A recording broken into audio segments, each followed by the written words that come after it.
Haleluya, haleluya. Terima kasih Tuhan, kami akan mulai ibadah saat hari ini.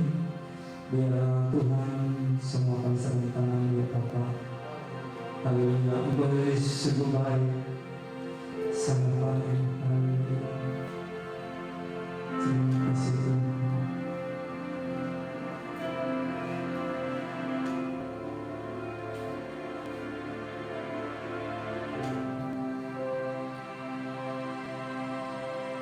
Yesus, Kau sungguh baik.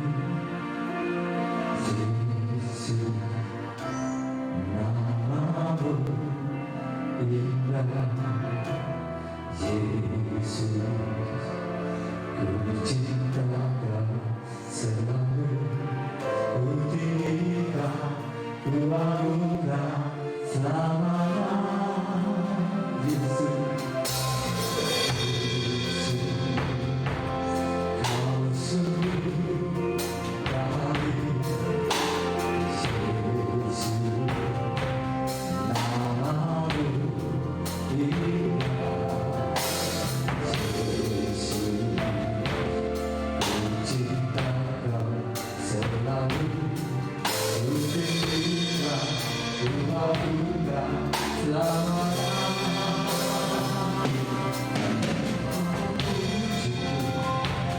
Ku selalu pujimu, mau menyembahmu. Ku selalu sembahmu, Kau yang hanya terima semua pujian kemuliaan hanya Haleluya.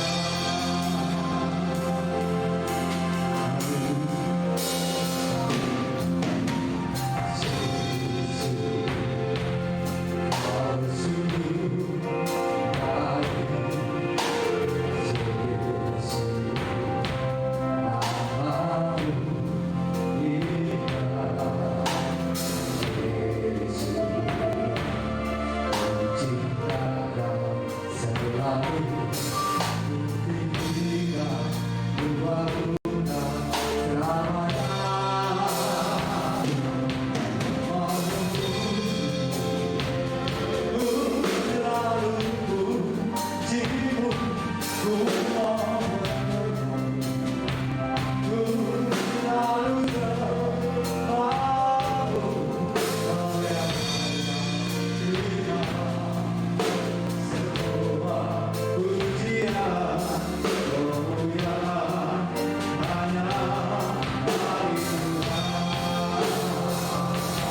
Kami bersyukur kepada-Mu ya Tuhan, dan kesempatan yang berikan buat kami pada saat ini. Itu oleh karena kemurahan yang luar biasa yang kami terima Tuhan. Terima kasih buat kesehatan dan kekuatan yang Kau berikan buat kami, sehingga saat ini kami bisa memuji, menyembah-Mu ya Tuhan. Terlebih Tuhan, kami masih bisa mendengarkan firman-Mu. Itu yang luar biasa berikan Bapa. Kami bersyukur pada-Mu Tuhan, pada hari ini Tuhan. Kami serahkan semua dalam tangan-Mu dari awal dan akhir nanti Tuhan. Kiranya Kau sendiri yang berkarya Tuhan pada saat ini buat kami semua. Urapi kami supaya-Mu yang ada pengamusi, sehingga dalam firman bahwa firman Tuhan semua bersama tangan-Mu, kayaknya urapan yang kudus mengalir dalam kehidupan kami Bapa. Terima kasih Tuhan, terima kasih Bapa. Kami akan mulai ibadah ini hanya di dalam nama Tuhan Yesus Kristus sebagai Allah dan Juru Selamat kami yang hidup. Haleluya, amin. Puji nama Tuhan, biarlah langit dan bumi memuji Tuhan bersama kita.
sudah saatnya kita akan mendengarkan sebagian daripada firman Allah. Mari kita siapkan hati kita diam di hadirat Tuhan. Haleluya. Penuhi hati kami Tuhan.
Kami berterima kasih buat kasih dan rahmat anugerah-Mu.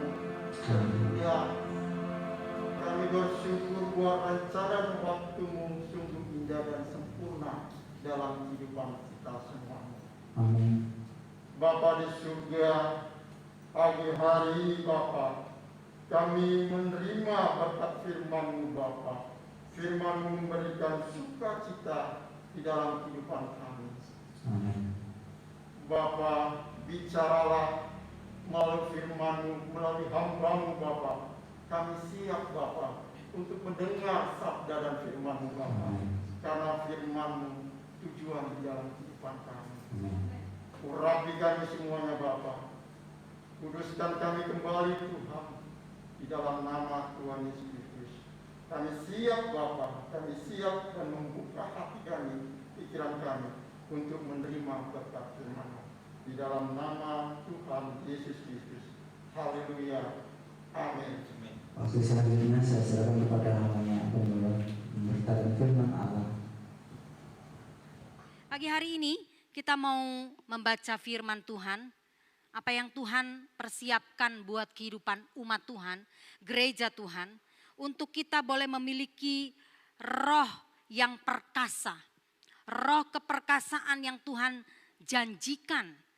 Kalau kita sudah pernah belajar tentang 7 roh Allah di dalam Yesaya, pasalnya yang ke-11, ayatnya yang kedua. Mari kita akan lihat Yesaya 11 ayat yang kedua.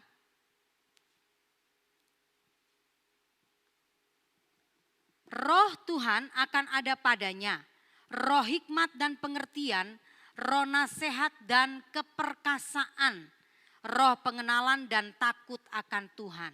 Kita tahu roh Allah itu ada 7 bagian, bukan terpisah-pisah, bukan terpecah-pecah, tetapi 7 menjadi satu kesatuan, ya. Dan diantaranya adalah roh keperkasaan atau spirit of excellence.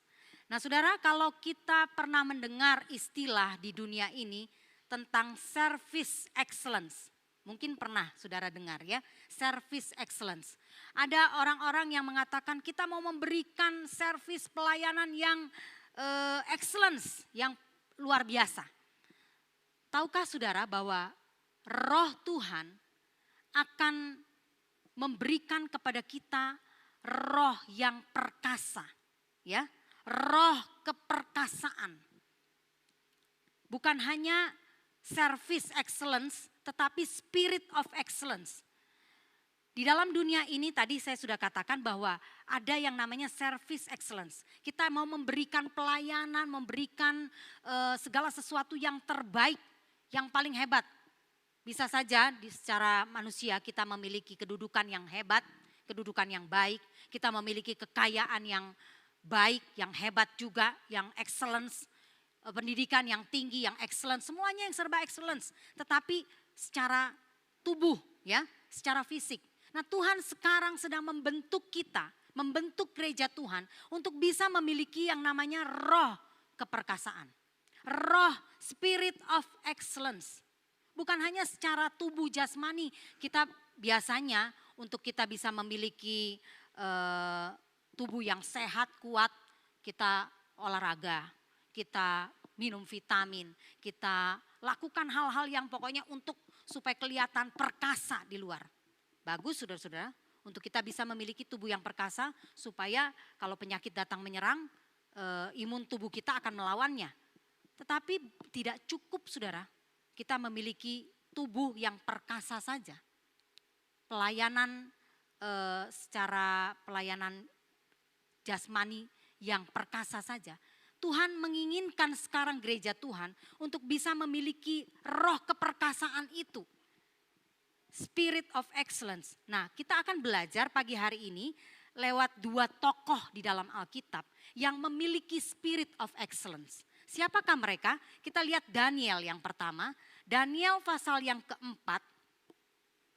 Daniel ini dia bertugas di beberapa raja di kerajaan Babel, ya, beberapa pemerintahan raja yang memerintah di Babel. Jadi mulai dari Nebukadnezar, nanti anaknya Belsasar, kemudian Raja Darius, Daniel tetap bertugas di sana. Apa rahasianya saudara? Sedangkan Daniel ini adalah orang Ibrani, orang Yahudi yang sebetulnya nggak bisa masuk dalam pemerintahan kerajaan Babel. Tetapi Tuhan memilih, Tuhan memilih memanggil Daniel untuk menjadi pelayan Tuhan, menjadi utusan Tuhan di Babel untuk berbicara kepada raja-raja kafir ini. Ya, 3 masa pemerintahan raja-raja yang ada di Babel ini. Daniel mulai dari masa mudanya sampai tua, dia tetap bertugas di sana sebagai orang yang menasehati raja, orang yang memberikan kekuatan kepada raja, sebagai pemuka di kerajaan itu. Nah saudara, kita perhatikan coba, itu diawali ketika Daniel pasal yang, sebelum kita masuk Daniel 4, kita masuk Daniel pasal yang ke-1. Ketika Daniel dipilih sebagai salah seorang untuk menjadi orang-orang penting ya di dalam istana Babel. Apa rahasianya Daniel bisa berhasil ya? Dia orang biasa saudara-saudara, tetapi ketetapan hatinya itu yang membuat dia menjadi orang yang luar biasa. Dan ketetapan hatinya itu yang menjadikan dia akhirnya memiliki spirit of excellence. Ayatnya yang Daniel pasal 1 ayatnya yang ke-8, Daniel berketetapan untuk tidak menajiskan dirinya dengan santapan raja dan dengan anggur yang biasa diminum raja. Dimintanyalah kepada pemimpin pegawai istana itu supaya ia tak usah menajiskan dirinya. Saudara, kita lihat Daniel ketika dipilih, dia diasingkan, dia dikarantina di istana, lalu dia diberikan makanan raja dan anggur ya. Setiap hari mereka ditetapkan untuk memakan makanan santapan raja dan anggur yang biasa diminum raja. Mereka dididik selama 3 tahun ya. Sesudah itu mereka harus bekerja kepada raja. Itu yang Daniel dipersiapkan ketika sebelum dia bertugas. Daniel dan teman-temannya yang lainnya. Dan kita lihat bahwa sebelum dia memulai pendidikan itu selama 3 tahun, dia minta kepada pegawai istana bahwa dia tidak mau menajiskan diri dengan santapan raja, dengan anggur yang biasa diminum raja. Harusnya tidak boleh saudara. Karena ketetapan kerajaan, orang-orang yang dipilih, orang-orang yang dikarantina pada saat itu untuk menjadi pemimpin-pemimpin dalam istana kerajaan Babel, menjadi orang-orang penting yang mempunyai kedudukan penting di kerajaan Babel. Mereka harus menuruti kebijakan peraturan istana. Tapi Daniel bilang, saya tidak mau menajiskan diri dengan santapan raja. Saya tidak mau menajiskan diri dengan anggur yang biasa diminum raja. Makanya dia cuma minta minum air putih, dia minta sayur-sayuran. Dan diadakan percobaan katanya. 10 hari diberikan sayur untuk dimakan dan air untuk diminum. Daniel tidak dikasih santapan raja. Daniel tidak minum anggur yang biasa diminum raja. Dia hanya makan sayur dan minum air untuk diminum. Dan apa yang terjadi saudara? Setelah itu, setelah 10 hari ujian, masa uji, masa pencobaan, maka dibandingkanlah perawakan mereka dengan orang-orang yang lainnya. Ayat yang ke-15, setelah lewat 10 hari ternyata perawakan mereka lebih baik dan mereka kelihatan lebih gemuk daripada semua orang muda yang telah makan dari santapan raja. Ini hal yang pertama saudara yang Daniel lakukan. Dia punya ketetapan hati untuk berpaut kepada Tuhan. Dia punya ketetapan hati tidak mau menajiskan dirinya dengan hal-hal yang daripada dunia. Dia memiliki spirit of purify. Dia memiliki roh untuk selalu bersih di hadapan Tuhan. Untuk tidak mau dicemarkan oleh keadaan dunia ini. Jujur saja saudara, saat ini dunia datang dengan banyak hal kepada gereja Tuhan. Masa-masa ini adalah masa penampian. di mana gereja diuji. Gereja mulai diukur imannya oleh Tuhan. Masih mau tetap iring Tuhan? Masa-masa sulit datang, ujian datang. Bagian kelimpahan juga merupakan ujian, saudara. Ketika Daniel disodorkan santapan raja, ketika Daniel disodorkan minuman anggur yang biasa diminum raja, biasanya orang katakan, wah ini kesempatan. Tapi Daniel katakan, saya tidak mau. Saya tidak mau ambil, ya. Saya tidak mau menajiskan diri, saya tidak mau mencemarkan diri dengan apa yang datang daripada dunia ini. Dia mau hidup kudus di hadapan Tuhan. Itu hal yang pertama. Kenapa Daniel berhasil? Makanya ketika diadakan uji coba setelah 10 hari, dibandingkan ada perbedaan, saudara. Orang yang berharap Tuhan, orang benar itu akan dibedakan dengan orang fasik. Akan ada perbedaan, saudara.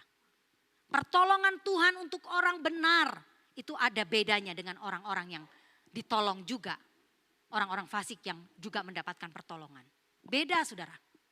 Itu Alkitab mencatatkan bahwa ada perbedaan antara orang benar dan orang fasik. Jelas kelihatan perbedaannya.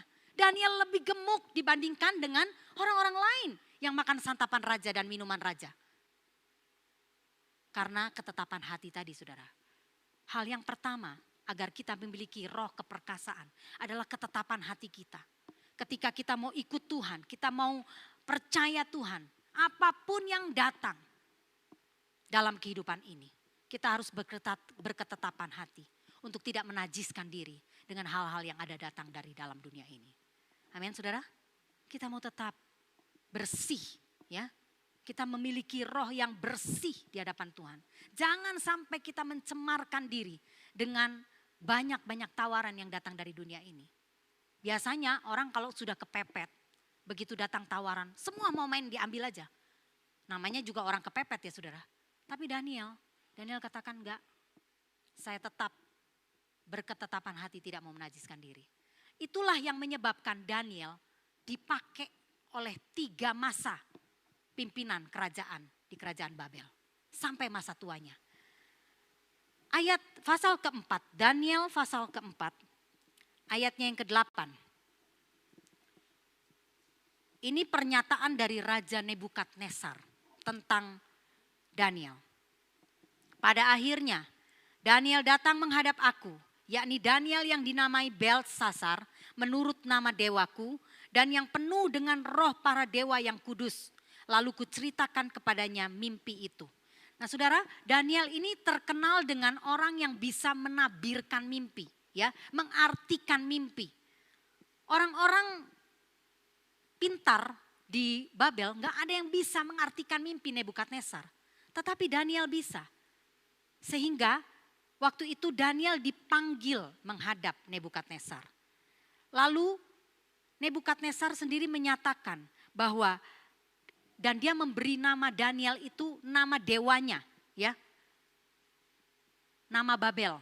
Nama Babelnya Daniel itu adalah Beltsasar. Beltsasar itu nama dewanya orang Babel. Nama dewanya Nebukadnezar dikasih buat Daniel. Kenapa? Karena Nebukadnezar merasa ada roh para dewa yang kudus pada Daniel. Dia bilang ada roh yang lain ini. Bukan roh manusia biasa. Itulah, saudara, yang namanya roh spirit of excellence. Roh keperkasaan. Kalau yang dikatakan roh para dewa yang kudus, itu hal yang luar biasa. Nanti kita baca lagi di dalam pasal yang kelima oleh raja yang lain disampaikan juga. Raja Belsyazar, ini anaknya Nebukadnezar, di dalam Daniel 5 ayat yang ke-11 dan 12. Apa itu roh para dewa yang kudus yang disampaikan oleh Nebukadnezar dan Belsyazar? Ayat 11, Daniel pasal 5. Sebab dalam kerajaan Tuanku ada seorang yang penuh dengan roh para dewa yang kudus. Dalam zaman ayah Tuanku ada terdapat pada orang itu kecerahan. Itu yang pertama, saudara. Orang yang memiliki spirit of excellence, roh keperkasaan adalah memiliki yang pertama pencerahan. Ya, kecerahan. Lalu yang kedua akal budi. Yang ketiga hikmat yang seperti hikmat para dewa. Bukan hikmat biasa saudara, bukan hikmat manusia. Manusia memiliki hikmat. Tetapi hikmat yang dikatakan hikmat para dewa karena mereka memang tidak mengenal Tuhan, makanya mereka mengatakan dewa. Yang mereka percaya adalah dewa. Mereka menganggap Daniel ini lebih tinggi levelnya dibandingkan dengan mereka-mereka semua. Mereka menganggap Daniel itu levelnya sama dengan dewa mereka. Makanya tadi Nebukadnezar memberi nama kepada dia siapa? Belsasar, nama dewanya. Lalu kita baca selanjutnya. Ia telah diangkat oleh Raja Nebukadnezar ayah tuanku menjadi kepala orang-orang berilmu. Para ahli jampi, para kasdim dan para ahli nujum.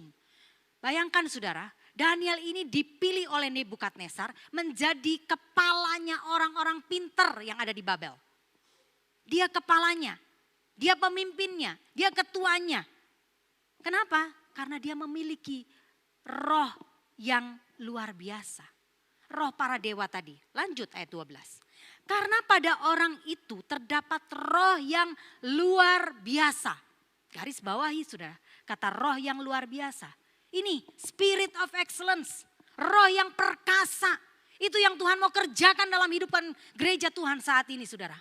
Kita harus memiliki roh yang perkasa menghadapi dunia yang semakin sulit. Tahun 2021 akan ada banyak kesulitan yang datang saudara. Lebih dari 2020. Kita tahu bahwa pandemi belum selesai. Bahkan kita dengar rupanya virus corona itu sudah bermutasi. Ada varian baru ditemukan yang lebih cepat lagi menularnya.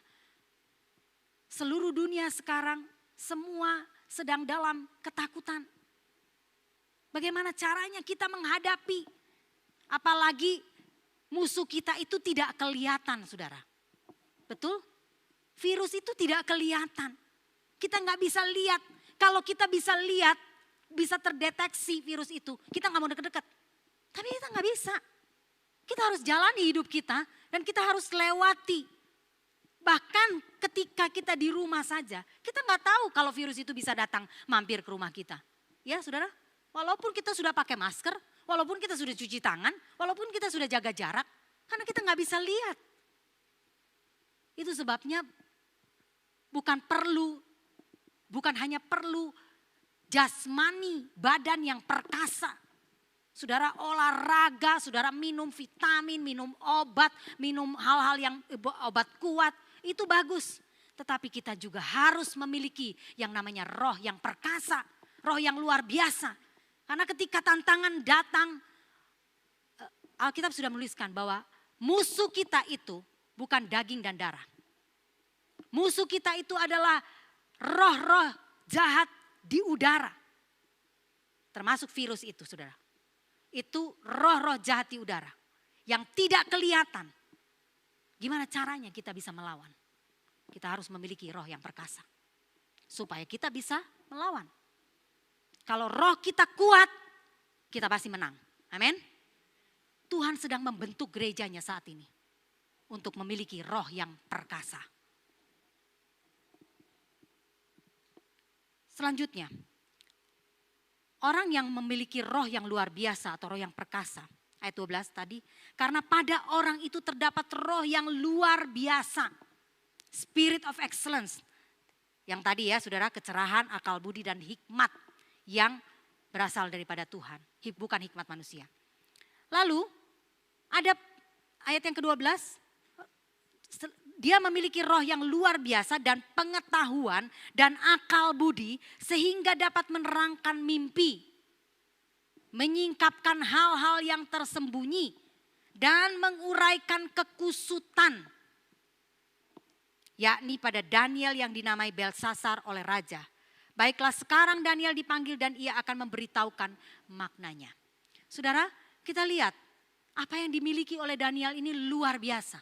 Dia memiliki roh yang luar biasa. Spirit of excellence. Itu bisa dikerjakan kalau roh Allah ada dalam kehidupan kita saudara. Allah menyertai kita. Allah di dalam kita. Dan kalau dia ada di dalam kita.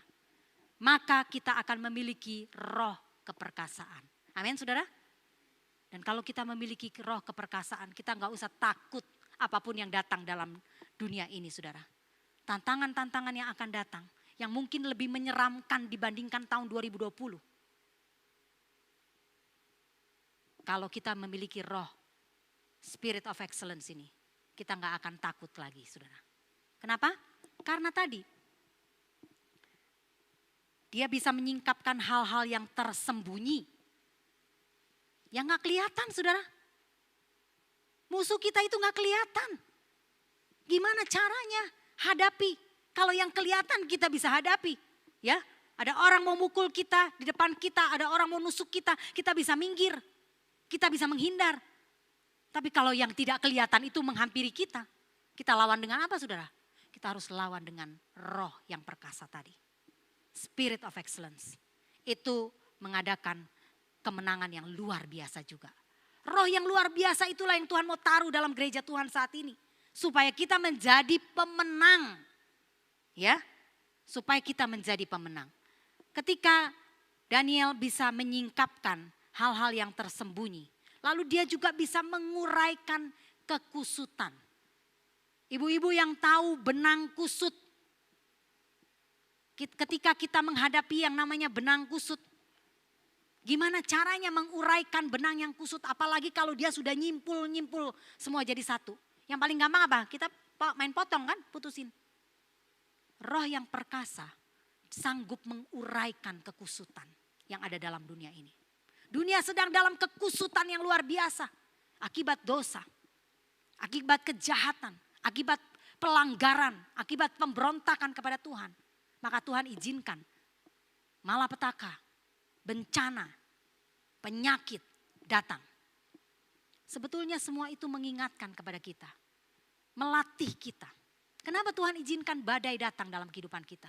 Karena dia mau melatih kita supaya kita bisa menari di dalam badai. Bukan lari saudara. Bukan lari dari badai itu. Ada banyak orang yang katakan takut, serem, ada gelombang, ada badai. Lari. Tapi Tuhan mau sedang mengajar gereja Tuhan saat ini. Kita menjadi kuat sehingga kalau badai datang kita bisa terbang tinggi seperti burung Raja Wali. Burung Raja Wali itu terbang semakin tinggi kalau dia menantang badai saudara. Sayapnya itu akan menjadi sangat kuat ketika dia menantang badai. Ya, kalau ada angin badai datang dia makin terbang semakin tinggi. Tuhan akan membawa kita semakin tinggi. Ketika badai datang, Tuhan akan membawa kita semakin tinggi. Amin saudara. Dia akan membawa kita semakin kuat. Jangan takut. Saya ingat firman Tuhan. Yang Tuhan beri buat saya tanggal 31 Desember yang lalu. Bahwa Tuhan menjadi batu pertolongan kita.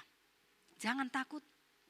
Karena tangan kanan Tuhan akan meneguhkan kita. Membawa kita menuju kepada kemenangan. Untuk sampai kepada kemenangan harus lewat yang namanya peperangan saudara. Kemenangan tidak akan terjadi kalau kita cuma santai-santai diam-diam. Kemenangan terjadi setelah ada peperangan. Bukan begitu saudara? Ketika kita selesai menghadapi peperangan baru ada yang namanya kemenangan. Itu sebabnya ketika kita menghadapi peperangan apa yang kita perlukan? Spirit of excellence. Roh yang perkasa ini. Mari saudara, kita isi terus hidup kita. Kita minta Roh Kudus penuhi kehidupan saya. Supaya saya memiliki roh yang luar biasa seperti Daniel. Daniel yang memiliki roh yang sampai Nebukadnezar katakan roh para dewa yang kudus. Ketika di zaman Belshazzar anaknya, roh yang luar biasa. Mari saudara, biarlah kita melatih. Saat-saat ini Tuhan izinkan kita untuk memiliki roh yang luar biasa itu.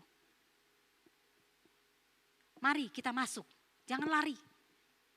Menghadapi tantangan yang ada, jangan lari. Mari kita mau tetap masuk di dalam. Kita lewati semua prosesnya. Dan setelah lewati prosesnya, Tuhan menyatakan, kamu memiliki roh yang luar biasa. Dilatih saudara. Untuk memiliki tubuh yang sehat, kita juga harus latih tubuh kita. Demikian juga dengan roh kita. Makanya kita perlu datang setiap hari kepada Tuhan. Untuk memiliki roh yang luar biasa, gak bisa kita cuma santai-santai saudara. Tapi tiap hari kita harus mencari Tuhan. Mencari hadirat Tuhan. Izinkan dia bertahta di dalam hatimu. Izinkan dia terus menyertai kehidupan kita, di dalam kita. Maka kita akan menghasilkan kekuatan yang luar biasa. Itu akan keluar saudara. Dari dalam akan keluar. Dan kita bisa menghadapi tantangan hidup ini. Yang terakhir kita belajar dari Yusuf. Satu ayat lagi saudara. Dalam kitab Kejadian pasal 41. Kejadian 41 ayatnya yang ke-38. 41 ayatnya yang ke-38. Lalu berkatalah Firaun kepada para pegawainya, mungkinkah kita mendapat orang seperti ini, seorang yang penuh dengan roh Allah. Yusuf memiliki spirit of excellence. Kenapa? Karena ada roh Allah. Firaun menyatakan juga, mungkinkah kita akan mendapat orang seperti ini? Dia orang yang penuh dengan roh Allah.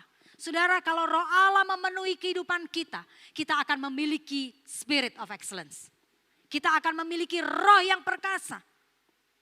Dan menghadapi tantangan dunia di tahun 2021 ini, kita tidak takut dan gentar. Karena Tuhan ada bersama-sama dengan kita. Haleluya, Tuhan memberkati kita sekalian.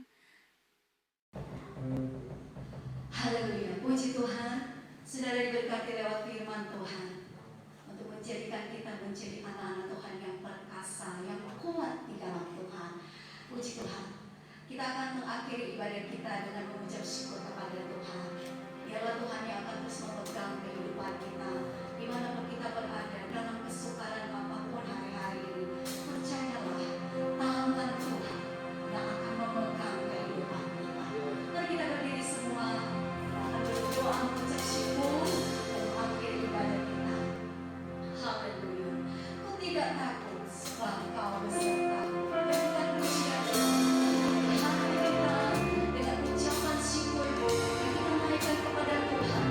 Ku tidak takut sebab Engkau besertaku. Haleluya.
percaya Engkau yang sudah memberkati setiap kami. Walaupun kami harus melakukan ibadah secara online di rumah kami masing-masing, tetapi berkat-Mu tetap ada bagi kami. Oh, terima kasih Tuhan, terima kasih. Tanamkan firman-Mu yang sudah kami terima saat ini, membawa kami untuk kami memiliki roh keperkasaan itu. Kami mau berjalan di dalam roh-Mu Tuhan. Haleluya. Tidak ada satupun yang akan menghancurkan kami kalau roh-Mu bersama dengan kami. Puji Tuhan, puji Tuhan. Haleluya. Terima kasih Tuhan. Hamba-Hamba-Mu yang sudah mengambil bagian dalam pelayanan pagi hari ini, baik dalam memimpin pujian, melayani dalam firman-Mu, kepada setiap para pemusik singer, semua yang terlibat dalam ibadah kami Tuhan. Kami percaya Engkau sudah memberkati kami, dan setiap umat-Mu di rumah pun Engkau Tuhan sudah memberkati. Kami berdoa kepadamu Tuhan, apapun yang menjadi pergumulan dari setiap umat-Mu Tuhan, Engkau Allah yang maha tahu. Tuhan, Engkau yang menolong setiap umat-Mu, Engkau yang akan memberikan kemenangan lepas kemenangan kepada setiap umat-Mu dalam setiap pergumulan mereka dalam nama Tuhan Yesus Kristus. Kalau ada umat-Mu yang dalam keadaan sakit Tuhan, mari Engkau kunjungi mereka Tuhan. Jamah dengan kuasa-Mu, tangan Tuhan yang tidak terlihat. Mari Engkau ulurkan tangan-Mu itu di dalam nama Yesus Kristus. Dalam nama Yesus, dalam nama Yesus, umat-Mu memperoleh kesembuhan. Di dalamnya mereka memuji dan memuliakan akan nama-Mu Tuhan. Kami tidak lupa berdoa untuk bangsa kami Tuhan.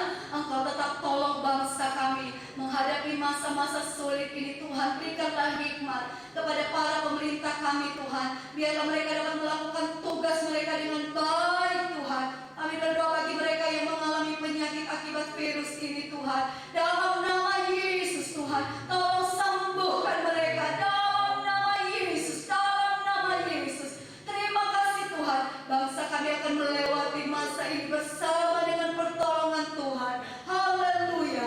Puji Tuhan. Terima kasih Tuhan. Terima kasih. Kami mengucap syukur kepadamu. Kami akan mengakhiri ibadah kami pada saat ini Tuhan, dengan berterima kasih untuk segala berkat Tuhan yang sudah kami peroleh hari ini. Terima kasih dan terima kasih. Mari jemaat Tuhan, kita boleh mengangkat tangan dan kita akan menerima berkat dari Tuhan.